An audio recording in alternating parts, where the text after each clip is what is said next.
പ്രേക്ഷക പ്രശംസ നേടി theatre the myth of reality. കെട്ടുകഥകൾ, വിശ്വാസങ്ങൾ, ഇന്നത്തെ സമൂഹം നേരിടുന്ന പ്രശ്നങ്ങളിലെ യാഥാർത്ഥ്യം എന്നിവ വരച്ചു കാട്ടുന്നതിൽ സംവിധായകൻ വിജയിച്ചിട്ടുണ്ട്. മിത്തും റിയാലിറ്റിയും ബന്ധിപ്പിച്ചുകൊണ്ടുള്ള കഥ പ്രേക്ഷകരെ ചിന്തിപ്പിക്കുന്ന തരത്തിലാണ് സംവിധായകൻ സജിൻ ബാബു ഒരുക്കിയിരിക്കുന്നത്.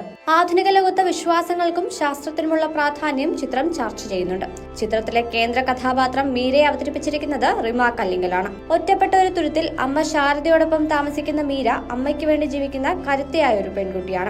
അവിടെ സാങ്കേതിക വിദ്യയോ ആധുനിക സൗകര്യങ്ങളോ ഒന്നുമില്ലാതെയാണ് അവർ ജീവിക്കുന്നത്.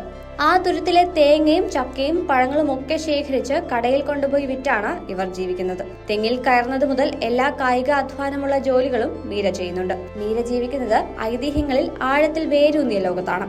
ഐതിഹ്യങ്ങളെ ചർച്ച ചെയ്യുന്നതിനോടൊപ്പം ഓൺലൈൻ ലോകത്ത് നടക്കുന്ന സ്വകാര്യതാ ഹനനങ്ങളെയും സംവിധായകൻ സജിൻ ബാബു ചോദ്യം ചെയ്യുന്നുണ്ട്. ഒരു വശത്ത് വിശ്വാസത്തിന്റെ ലോകവും മറുവശത്ത് സോഷ്യൽ മീഡിയയുടെ ലോകവും തമ്മിലുള്ള സംഘർഷം ചിത്രത്തിന്റെ ഹൈലൈറ്റ് ആണ്.